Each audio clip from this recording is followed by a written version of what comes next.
Doctor ortho Ayurvedic oil और capsule, अब दर्द भी घुटने टेकेगा। आरंग के भंडारपुरी धाम में हुआ गुरु दर्शन संत समागम। मेले का आयोजन सीएम साहेब हुए मेले में शामिल। कार्यक्रम में पूर्व सीएम रमन सिंह भी रहे मौजूद।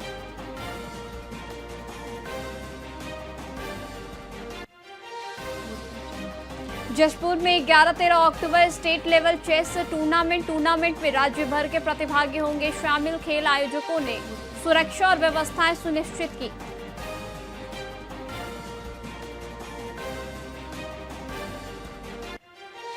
केंद्रीय मंत्री गृह मंत्री अमित शाह आज रात रायपुर पहुंचेंगे। नवा रायपुर के निजी होटल में रात्रि विश्राम करेंगे केंद्रीय मंत्री गृह अमित शाह। कल जगदलपुर जाएंगे अमित शाह।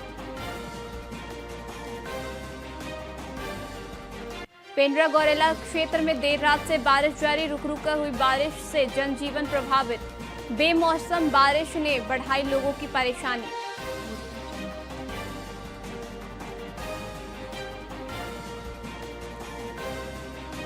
यौन शोषण और जालसाजी के आरोप में स्वामी चैतन्यानंद को जेल पटियाला हाउस कोर्ट में 14 दिनों की न्यायिक हिरासत में भेजा जेल। 5 दिनों की रिमांड खत्म होने के बाद आज चैतन्यानंद की हुई पेशी।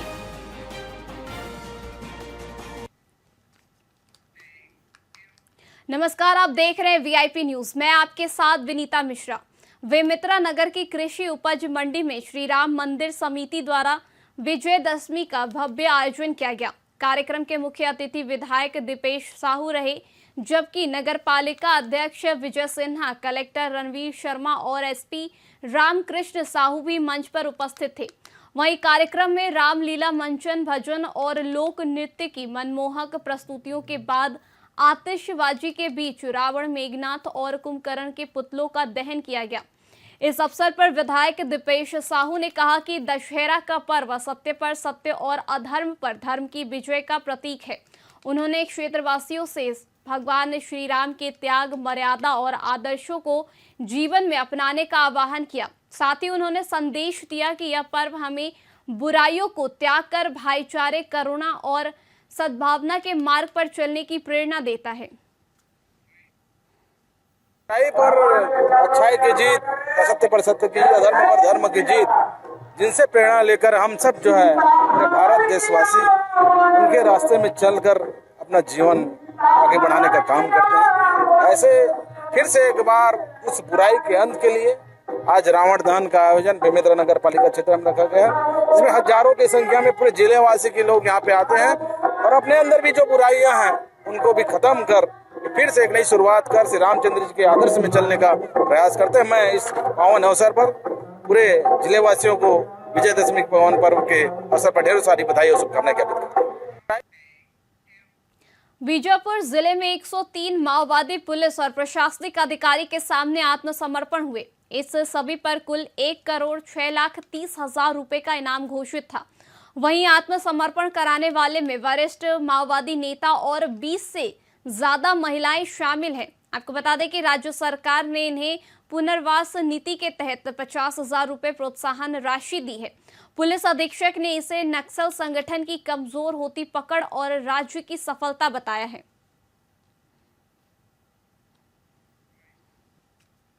गांधी जयंती और दसरा के पावन उपलक्ष्य पे एक हमारे लिए बड़ी खुशी की बात है कि आज 103 माओवादी बीजापुर पुलिस और सीआरपीएफ के समक्ष आत्मसमर्पण कर रहे हैं।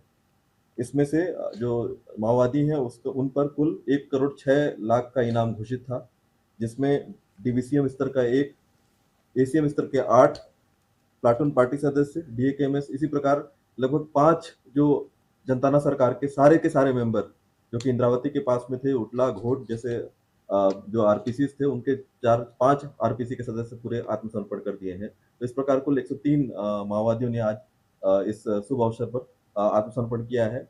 आत्मसमर्पण करने का जो मुख्य रीजन था वो जो सरकार की जो विकासोन्मुखी जो कार्य चल रहे हैं, इसके अलावा जो एंटी नक्सल ऑपरेशन जो उसमें दबाव बढ़ता जा रहा है, नए क्षेत्रों में नए कैंप खुलते जा रहे हैं, नियत दंडानार के तहत नई योजनाओं का क्रियान्वयन निचले स्तर तक जा रहा है, उस पर से और जो माओवादियों की विचारधारा है, जल जंगल जमीन जो कि एक खोखली विचारधारा है, उससे क्षुब्ध होकर और आपसी भेदभाव और कई सारे जो इसके रीजंस थे, उसकी वजह से आज बीजापुर पुलिस और सीआरपीएफ के समक्ष आत्मसमर्पण किए हैं। राजनांदगांव में दशहरा उत्सव आशीष कौर के सुरमई प्रदर्शन से जगमगा उठा। हजारों की भीड़ ने संगीत, भक्ति और रावण दहन का अद्भुत संगम देखा। रावण दहन के समय पूरे मैदान में जय श्री राम के नारे की गूंज हुई। वहीं एआई आतिशबाजी ने आसमान को 10 मिनट तक रंगों से रोशन किया। आपको बता दें कि डॉक्टर रमन सिंह ने स्वदेशी अपनाने का संदेश देते हुए बड़े मैदान की जरूरत बताई। कौमी एकता दशहरा उत्सव समिति गौरीनगर स्वधर्म लोगों के साथ में मिलकर इस समिति को 2004-05 में बनाया गया था और तब से इस स्कूल मैदान में सामाजिक समरसता बनाए रखने के लिए यह कार्यक्रम का आयोजन किया जाता है। यहाँ पर धमतरी के अहमद रजा, जो कि आतिशबाजी भी प्रसिद्ध है पूरे छत्तीसगढ़ में, उनका आतिशबाजी का आयोजन भी 2004-05 से आज तक लगातार किया जा रहा है और वार्ड और आसपास के वार्डों के लोगों का जो सेवानिवृत्त हो चुके हैं उनका सम्मान, वरिष्ठ जनों का सम्मान, विधवी छात्रों का सम्मान और खेलकूद प्रतिभा में जो आसपास के वार्ड और इस वार्ड का नाम रोशन करते हैं उनका भी सम्मान इस समिति के माध्यम से किया जाता है। छत्तीसगढ़ जन महोत्सव समिति का यह विजयादशमी महोत्सव, जैसा कि मैंने अपने उद्बोधन में भी कहा कि 2008 से 2025 का या नौजवान से लेकर तरुणाई 18 वर्ष का यह आयोजन अब बालिग की ओर एक मजबूती के साथ इस संस्था और यह आयोजन इन्हें अपना एक स्थान राजनांदगांव जिले में अपना बनाया है। मुझे भरोसा है कि अब छत्तीसगढ़ में भी इस आयोजन की पहचान बनेगी। राजनांदगांव में विजयदशमी के मौके पर रानी सागर चौपाटी के पास पर्यटन सहायता केंद्र का उद्घाटन किया गया। वहीं लोकार्पण विधानसभा अध्यक्ष डॉक्टर रमन सिंह ने किया। आपको बता दें कि छत्तीसगढ़ टूरिज्म बोर्ड की इस पहल से प्रदेश और देश भर से आने वाले पर्यटक लाभान्वित होंगे। साथ ही केंद्र में डिजिटल डिस्प्ले, मैप्स, गाइड और टूर पैकेज की जानकारी उपलब्ध होगी। अब डोंगरगढ़, रतनपुर और अन्य पर्यटन स्थलों की पूरी जानकारी एक ही जगह पर मिल सकेगी। संभावनाएं दिखती है आपको राजनांदगांव जिले में जिस तरह का पर्यटन को लेकर? आज विजयादशमी का पावन अवसर है। महात्मा गांधी जी की जयंती है, पूर्व प्रधानमंत्री लाल बहादुर शास्त्री जी की जन्म जयंती है, संघ का शताब्दी वर्ष है और ऐसे संयोग में आज राजनांदगांव संस्कार धानी नगरी में पर्यटक सूचना केंद्र डोंगरगढ़ और राजनांदगांव का संयुक्त यहाँ उद्घाटन हुआ है। इस पर्यटक सूचना केंद्र से छत्तीसगढ़ के जो पर्यटन केंद्र है उसकी राजनांदगांव से भी जानकारी मिलेगी, डोंगरगढ़ से भी मिलेगी। 100 साल आज पूरे हो रहे हैं जिन्होंने देश को एक नई दिशा दी। आज राजनांदगांव के लिए भी काफी खुशखबरी का दिन है। नीलू शर्मा पर्यटन मंडल के अध्यक्ष बनने के बाद पूरे प्रदेश में पर्यटन के क्षेत्र में काफी तेजी के साथ काम हुआ है। कुछ नए कॉरिडोर के निर्माण भोरमदेव में और कॉरिडोर और अन्य कॉरिडोर में फिल्म सिटी का एक बड़ा काम जो स्वीकृत हुआ है और उसके साथ ही 13 ऐसे पर्यटन के सूचना केंद्र आज राजनांदगांव और डोंगरगढ़ 2 केंद्र का यह उद्घाटन हुआ।